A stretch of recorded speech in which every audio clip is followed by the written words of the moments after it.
Look at this stuff, isn't it neat?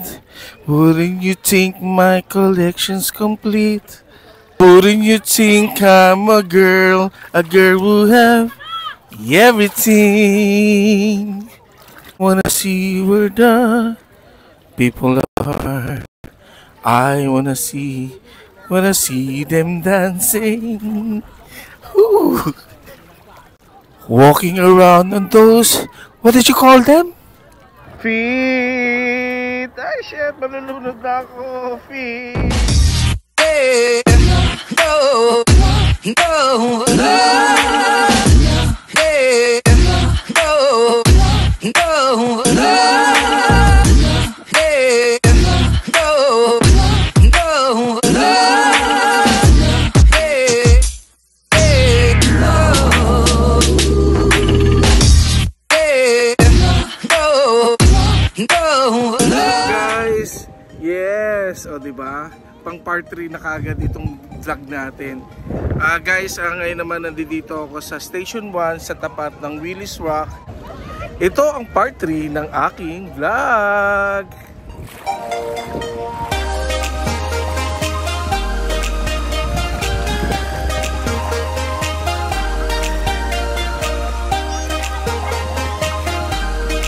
High tide ngayon. High tide. Palalim na kagad papunta dito sa Willis Rock. Guys, naisip ko magkakayak na lang ako. Magpo-photoshoot ako sa kayak kasi ito yung isa sa mga sikat dito sa Boracay, ang Crystal Kayak. Ayan, si Kuya, magkano po ang magpa-photoshoot din sa Crystal Kayak? 150 lang, sir. Oh, ayan na 150 lang, guys. Tapos makikita nyo na yung mga pictures na mamaya makikita nyo kung paano ako mag-photoshoot. Si Kuya ang magpo-photoshoot sa akin at saka gamit ang kanyang Crystal Kayak. Kaya ayan, abangan nyo, guys.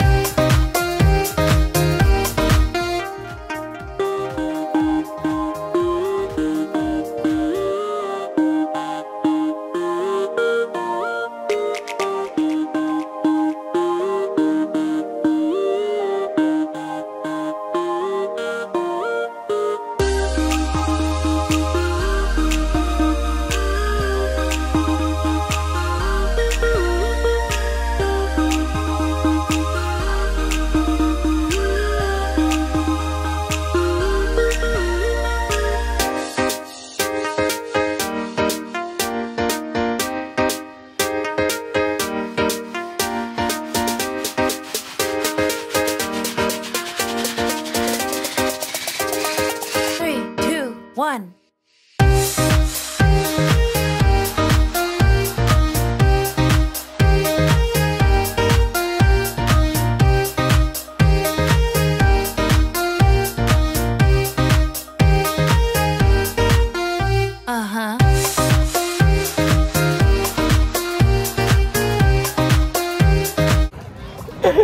Tapos na kami mag-photoshoot. Kuya, thank you ha. Ayan, o, diba? Photoshoot kami dyan sa gitna. Kaloka. Iba talaga pag hindi na-stress ang katawa. Ang sakit-sakit. Ibang struggle. Kaya talaga dapat mag-exercise na ako. Ay, sakit ng balakang ko. Good luck. So, tingnan nyo yung output, guys, ng aking photoshoot. Later, i-upload ko. Bye!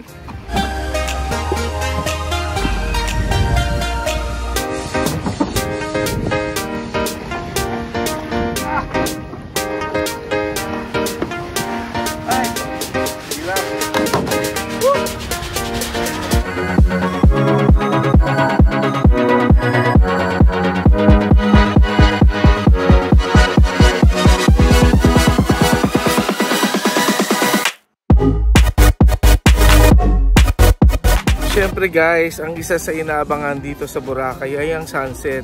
Ang napakagandang sunset talaga na makikita. O diba, kitang-kita sa salamin ko, yung araw lumulubog na talaga. Ayan, makikita mo yung mga tao, ayan, nag-aabang sila ng sunset.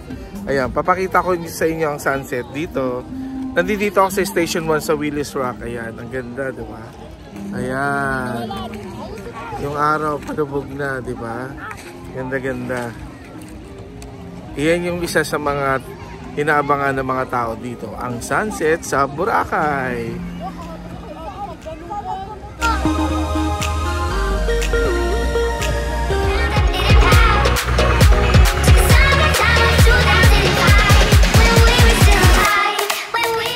Ayan, katatapos ko lang mag-swimming. Activities na walang kwenta. So ito na nga. Tinatawag na naman ako ng mundo ng kagutuman at hindi ko alam kung saan ako kakain. Pero di ba dapat kailangan maging practical para tipid ka dito sa Boracay. Ang naiisip ko kung kakainan ngayon ay ang very famous. Ang pagkain nating lahat, ang Mang Inasal. Diyan kaya ako kumain. One eternity later. Hello guys, di ba? Pagkatapos kumain kagabi, grabe, inantok agad ako. Tapos dire-diretso na, tulog na, ayun. At ngayon lang uli nagising, so fresh na fresh. Ngayon naman, nag-isip ako kung magsiswimming muna ako. Pero sige, siswimming na lang muna ako.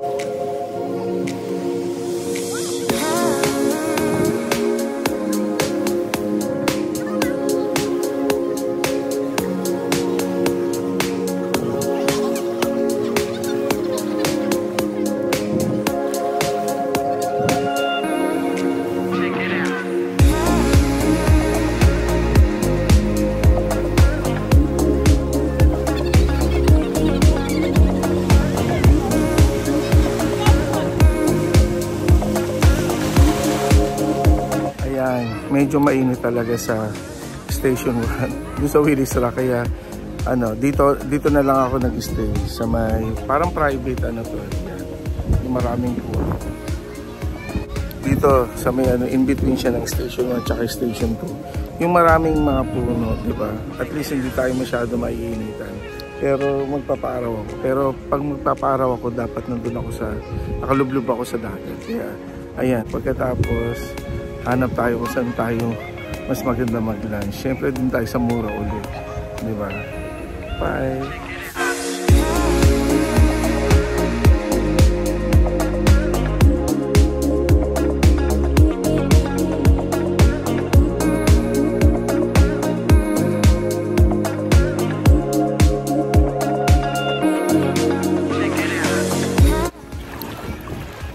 Ang ganda talaga sa Boracay.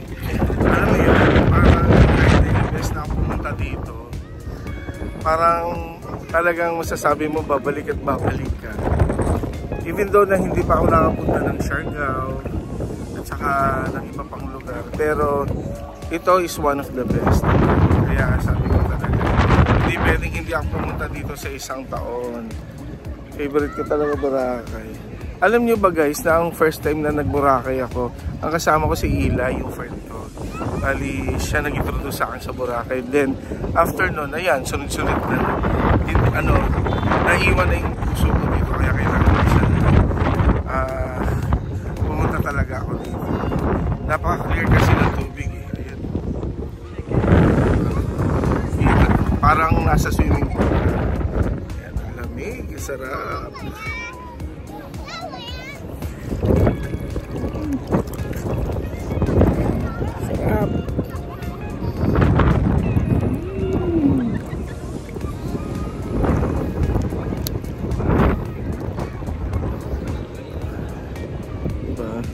Walang sunblock. Sarap. Diba? Ang ganda talaga ng nature.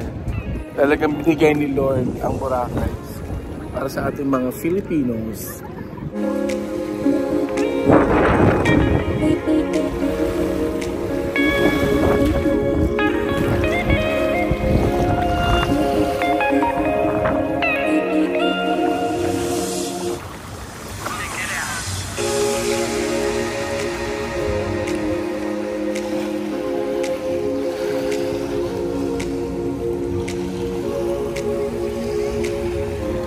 Welcome to Boracay!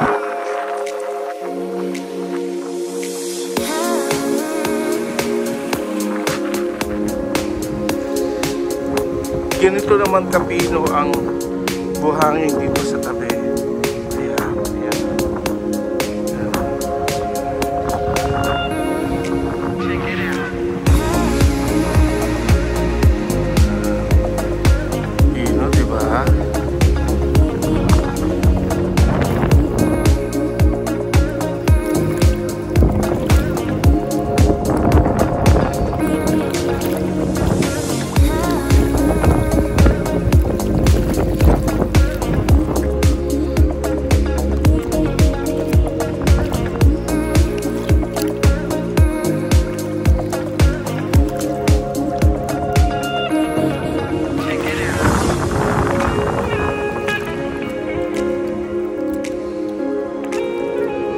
ganito kapino ang buhangin dito sa Boracay. Ang pino.